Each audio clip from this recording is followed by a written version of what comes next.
What's up, fellas? So today I got a guy, man, that he wants to know how to remain masculine and be funny at the same time because it's his natural personality and things like this here. So he don't want to change who he is, whatever the case may be, but he don't want to be a dancing monkey either, right? So he wanted to know how can he remain masculine and have his funny side. Well, guys, it's funny a guy would ask me this question when I do it every fucking day. All right. Now I don't try to be funny every fucking video, but I would say probably 75% of my videos I talk shit in, right? And most of you guys think are funny, but when none of you guys say I'm goofy or corny, y'all know why? It's because I don't laugh and acknowledge my own shit. All right.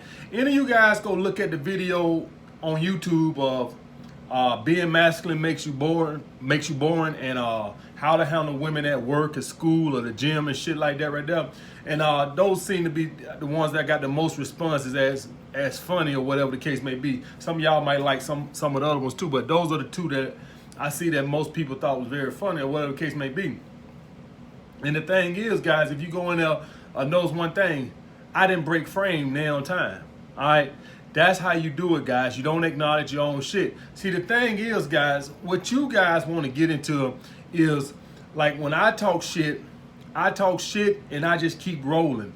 Y'all want to talk shit and then y'all just want to go, well, I'm going to say some of y'all, but some of y'all want to go into this little goofy ass. Woo!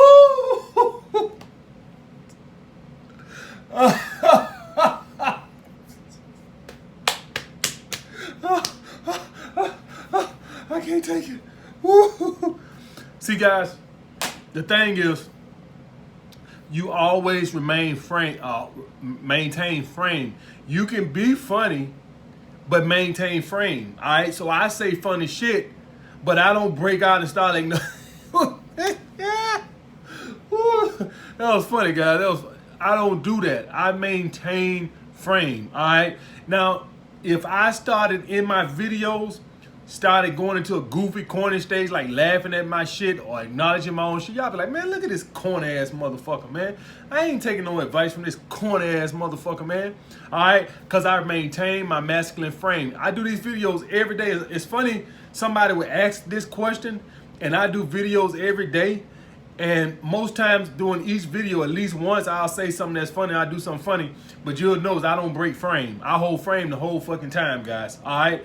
That's the difference between being goofy and corny. All right. You can say something funny. Let them laugh at it. All right.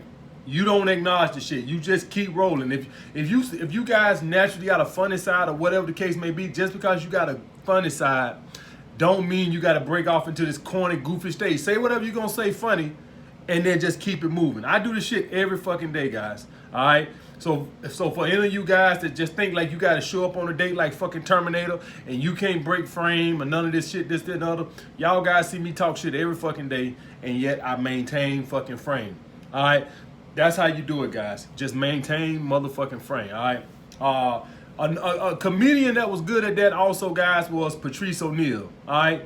He could do his jokes, but he was very good at maintaining frame. Even when he was laughing at his own jokes, he could do it in a masculine type of way, guys. All right, so that's how you do it, guys. All right, and shout out to my homeboy that sent that question. He sent it with a donation too, so appreciate that, homie. And I want to get on a serious topic right here, guys. All right, so the importance of saving. All right, and I want to talk about this because I'm starting to get a good understanding on the crowd that I'm talking to. I'm talking to a lot of young men that are impressionable and things like this. And so I talk a lot about using women hypergamy against them. So, that's good. And the last time I did a live feed, I had a guy call in talking about what kind of car he should get, this, that, and other, because he's trying to use women hypergamy nature against them. And I get that. I do it myself. But, guys, let me tell y'all guys something. In life, you're going to have your ups and downs. You got to have a fucking savings. The importance of living in your means, guys, I cannot stress it enough. I done had a lot of ups and downs in my life to where I know the importance of saving. All right. This shit I'm doing now with YouTube, I don't never know when it might end. I don't know if I wake up tomorrow, my YouTube channel gone. I don't know if I wake up tomorrow and Patreon send me an email telling me, hey, we sold to Google. Good luck. All right. So at the end of the day, guys, you don't know what tomorrow holds. All right. You don't want to be an alpha male one day, and the next day you're a broke ass beta male living back with your mama. All right. That's how quick it can go, guys. All right. So the importance, you should have at least 6 months of savings. And when I say savings, I don't mean rent or none of this. I mean everything. So let's hypothetically say everything for food, your bills, everything is $2,000 a month. Let's just hypothetically say $2,000. You need to have at least 12 grand in the bank. All right. Now you can, and you know what? If you somebody who can afford it, I would even go a year. All right. If you can afford it, a year would be even better. But I wouldn't go over a year, simply the fact that I'm big in investing, and having a whole bunch of money in a savings account, guys, is not wise. And what I mean by that is, let's hypothetically say you got a year's worth of money into the bank account. Let's say, so you got 24 grand in your bank account. You spend $2,000 a month on everything, and you got 24 grand in the bank account. Well, it don't make no sense to have 50 in my book.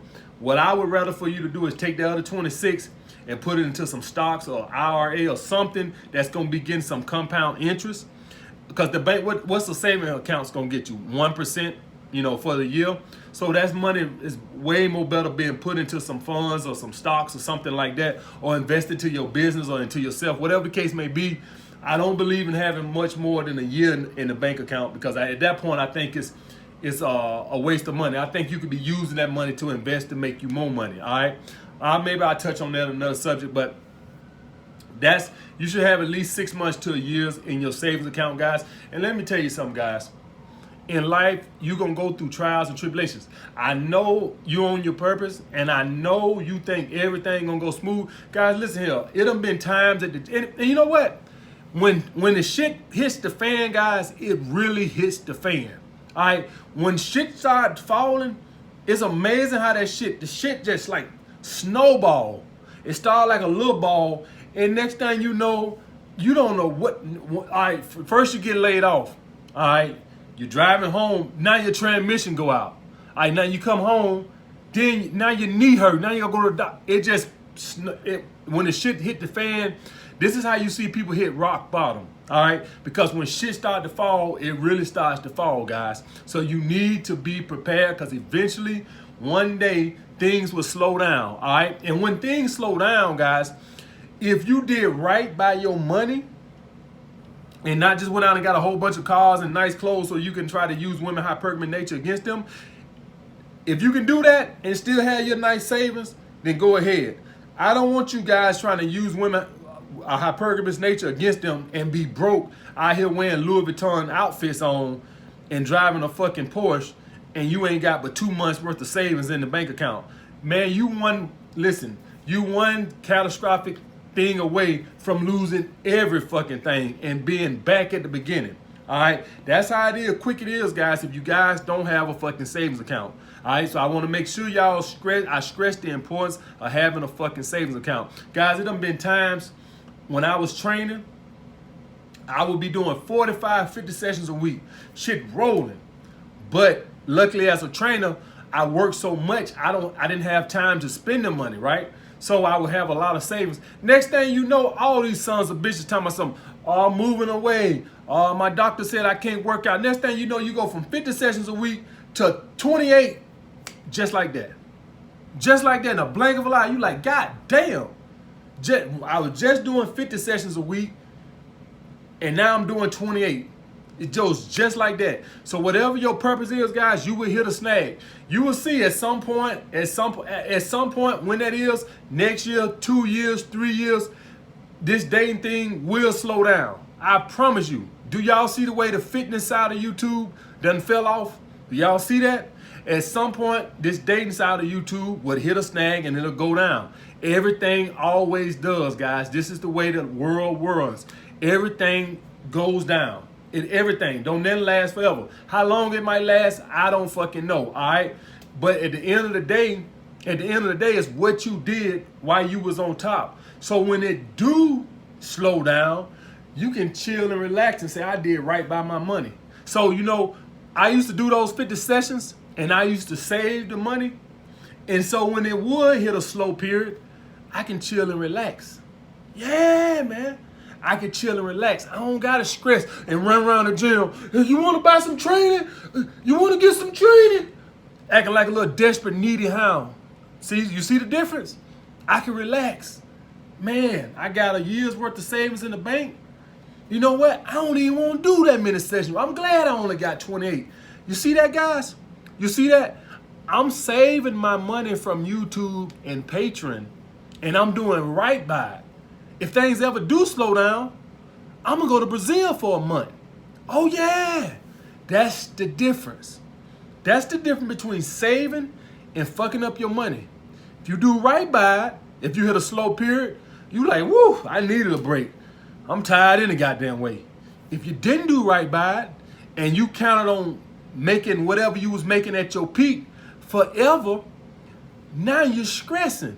Because now you was making, let's say hypothetically, say your purpose paid you, let's hypothetically say your purpose paid you $8,000 a month. Whatever your purpose is, $8,000 a month.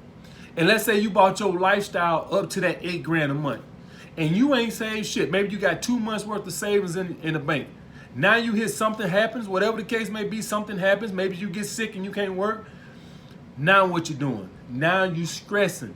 You should be able to go relax. This is the whole point with old people. They work their early years, and now when they get 70, they can relax and chill. The people that didn't do right by their money, they doing security somewhere. You see them 75, 77 years old doing security. Now, I know some of them do security because, you know, they say once you retire, that's when you die and all that. And I get that. But some of them got to do it because they ain't do right by their savings. All right? And that's the thing, guys. When you get 75, 80 years old, you don't want to be somewhere doing security. You want to be somewhere on the goddamn golf course. All right? So I can't stress enough to you guys about the importance of saving. Make sure you guys are saving, man. You sleep so much better at night. All right? And make sure you guys are starting your credit. All right? I know I'm talking to a lot of young guys and some of you old guys too. Make sure you guys are starting on your credit. Even if you have to go get a secured credit card. Start off with a secured. That means that you put your money up front for the deposit. And maybe you want to do 300 and start building some fucking credit, guys. All right? Because how I look at my credit cards is my last line of defense. All right. So I got a lot of available credit on credit cards. And so I look at it as my last line of defense. All right. If it comes to it, I don't want to go into debt with my credit cards. All right. But if it comes to it, God forbid, some catastrophic happens and I can't work for a year, whatever the case may be, or over a year, I get in a bad car accident and I need that to survive, to hold me over. That's one reason why I'm glad I got a lot of available credit. I got a lot of money in the bank, but I'm also glad I got those credit cards because it lets me know that I got, you know how your gas tank come on? If any of you guys, you got to get that reserve fuel. So you got fuel and then you got reserve fuel. It's like, all right, you're on the last stages, motherfucker. All right. So that's how I look at credit cards. And so, guys, the importance of having a savings account, you can't call yourself an alpha male if you ain't got a fucking savings account, all right? Because you need, guys, listen, as the world runs, something will happen. I am telling you, as sure as I sit here in front of you right now, something will happen. Whether it's your business, your health, shit just happens. That's why we got car insurance. That's why we got health insurance. Shit just has a way of fucking happening, guys, all right? Now, let me make sure I covered everything. Okay, I had one more thing I wanted to talk about. Another thing come down with this, guys, is the laws of attraction. All right? When you hit a little snag food and you desperate for something, it's the same thing when you desperate for a woman. When you feed that energy out into the world, you can never get it. So when you desperate and you desperately need something, guys, listen, I run a security company and I hire employees and shit like this right here. And I don't want to hire guys that I think are desperate for a job. Because what comes off to me is I think they're irresponsible. Do you think I want somebody irresponsible working for me? That's what I think of when I see a 32-year-old man desperate for a job. I think he's irresponsible. I think that he don't take life serious. Whether it's fair or not, You know, but that's how I feel. I feel like he's irresponsible. It's the same thing when you out for a woman, when she tell you desperate for some ass or desperate for a woman. She starts thinking like, well, something must be wrong with you because ain't no other woman want you. All right, that's how I look at it. When an employee come to me and I feel that they're desperate for a job, I think like, you're irresponsible. You should not be a 32-year-old man desperate for a job. You obviously are irresponsible. I'm running a security company. You think I want somebody irresponsible working for me? Let me ask you guys something. Why you think they like to run your credit check when you go put an application in the jobs now? Your credit tells people how responsible you are. If you got a 550 credit score, what does that tell them? That some bad could have probably happened, right? Everybody gets things happen. But more than likely, we all know that's not the case. More than likely, we got somebody that's fucking irresponsible. We got somebody that we give a $5,000 credit card to, and they went and maxed it out and live way beyond their means. Let's be honest. That's what 90% of people who got bad credit scores is about. Somebody gave them some fucking credit and they didn't pay it back. It tells you a lot about their character. All right, and the fact that somebody's desperate to me for a job, like real desperate, you can feel the energy, kind of tells me they're irresponsible. All right, so guys, when you put this energy out into the world, it only makes it so hard. That's why when you really try to find something, look for something, that's why you can't find it. All right, so you never want to be in a needy, desperate situation with women or a job. It feeds an employer or a woman. Either one of them can feel that energy and it's unattractive. I want to interview people that feel like got other job offers that, you know, they ain't gonna die if they get this job. That's the same way a woman feel when you out on a date with her. All right, guys. So please understand that it's very important not to put that needy energy into the world. Nobody likes it, employers or women. All right. All right, guys. But getting back to this masculine thing, guys. The first point. Guys, all thing you got to do is just hold frame. You can be funny. The thing is, guys, just don't break frame. I do it every fucking day. All right, just don't break frame. All right, don't fucking start kicking your feet up, laughing at your own shit, or remaining a masculine form. Y'all see me do it every fucking day. I don't gotta explain it. Y'all see me do it every fucking day. I get on here and I talk shit, and can't now one of you motherfuckers say, man, this one goofy, corny motherfucker. Cause I maintain frame. I don't smile, I don't blink, I don't fart, I don't do shit. I keep a straight face. I say what I gotta say, and that's it, guys. All right. So that's how you remain masculine and be funny at the same time. Just don't entertain your own bullshit. All right, like the video, comment down below. Get them savings accounts up, guys. Get your credit scores up, guys. All this shit. Listen, what I consider an alpha male. Everybody got their own status on what they consider alpha male. What I consider alpha male is you just can't be banging a whole bunch of bitches, and you can't just be making a lot of money. You got to be responsible. You should have a good credit score. You should have over 700 credit score. You should have at least 6 months worth of savings into the bank account, preferably a year, but I give you 6 months, all right? I give you 6 months, and you should be fucking working on trying to get your starting your own business. You shouldn't be entertaining the thought of working for somebody all your fucking life. That's what an alpha male is to me. It may not be to you, and everybody got their own opinion. That's fine, but to me, that's what an alpha male is. All right, like the video. Comment down below what you would like to see next. Holla back.